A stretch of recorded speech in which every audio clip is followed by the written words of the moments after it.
Hello, Heart Wanderers. Today I wanted to share an experience that I had, a very raw moment that I had in a movement practice that I love called Qoya. Qoya is this intuitive, freestyle kind of dance that allows women to really remember our essence, just dance like no one ever taught us to, and just really connect with and feel our bodies fully and let them move in the ways that we need.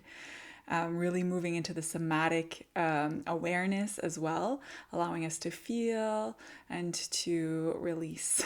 And so, what arose in this Qoya session that I had was actually linked. I was able to weave in a lot of the uh, um, ancestral and transgenerational type of healing work that I've been doing as well, and bring in the knowledge and the awareness to feel that the things that I was experiencing in my body during this session weren't just mine. I started recognizing that there was this emotional charge that I felt before the class that came up through just a situation that, wasn't particularly serious, but it caught my attention. I felt the injustice stir up in my body, and I was like, okay, there's something for me to see here. There's an emotional charge within me. What is the root of this? And so, you just kind of like hang on to that awareness, hang on to that knowing, and continue with your day. And then I went to my Qoya class, and I started realizing that on top of all of that, I've been doing a lot of genealogical research, and what was coming up, there's a particular lineage, a particular line that leads all the way back to my Scottish roots. And when I was feeling this anger and injustice coming up in my body again during the dance, I started realizing it wasn't just personal, actually. It started feeling ancestral. And I started feeling it even more and allowing like images and the emotions to arise even more with the movement and the music. And I started really seeing my Scottish ancestors being pushed out of their homeland and how they carried this displacement into immigration to Canada. And that's still alive in my body today. So, as I moved, I let myself feel it.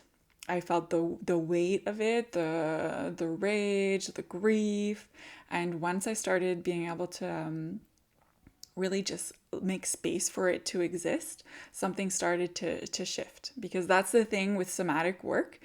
As soon as you can just name something, recognize it, see it, allow some space to exist. Our ancestors didn't have time for that. They were really in full-on survival mode, and that's why the mystics and the healers, such as ourselves or me, or maybe you, if you're called to this work or called to the videos that I've been sharing over these last years, part of the work of like going back into the heart, healing ourselves and allowing us to fully live now requires us to purify ourselves of some of these things that still exist in our bodies because our ancestors weren't able to sit with them.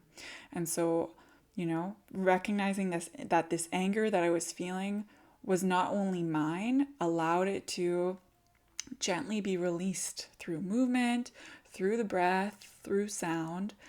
And I was able to acknowledge their story with compassion, just really allowing it to exist. And so I could feel like the presence of my ancestors, feel them, being seen in what they went through, feel their story being acknowledged. And I could feel the peace that comes through something like that. So I see the threads like around like my roots and belongings. Part of my roots are Scottish, and when I take this time to remember them, to honor the story, I allow myself to remember myself even more. And then I can also see how injustice that's carried in the body can really soften when it's acknowledged, and that it's not about erasing the pain or erasing the story, but just making space for healing. And that can change everything. So the question that I want to leave you with today, as I will continue to do my work, I'm continuing to do this genealogical research and just feeling into these different pieces of my tree, the things that are still within me that want to be seen as I'm called to do more family constellations work. I want to ask you, so you can think about it for yourself. Have you ever felt emotions that didn't seem fully yours? Is it possible that something was inherited or passed down?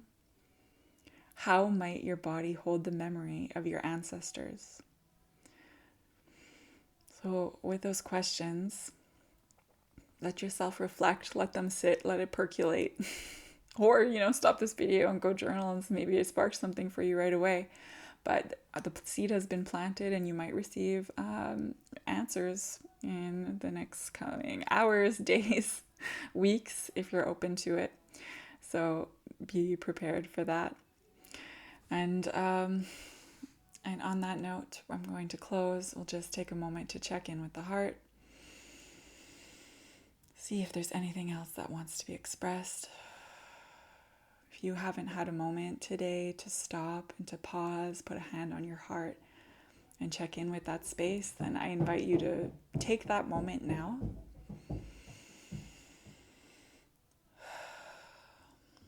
There's just this reminder to remember your wings, to remember the angel that you are, to remember that you're here to soar.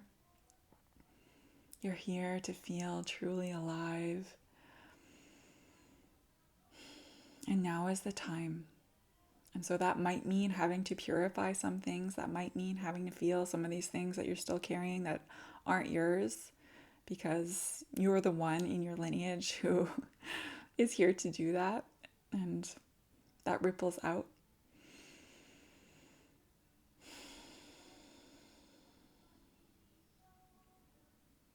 And everything that you do has an impact for the future angels, the future descendants. So it all matters. So thank you for showing up to listen to this video, showing up for yourself. Thank you for being here, dear wanderers. Keep traveling with your heart. It knows the way home. I'll see you in another expression from the heart.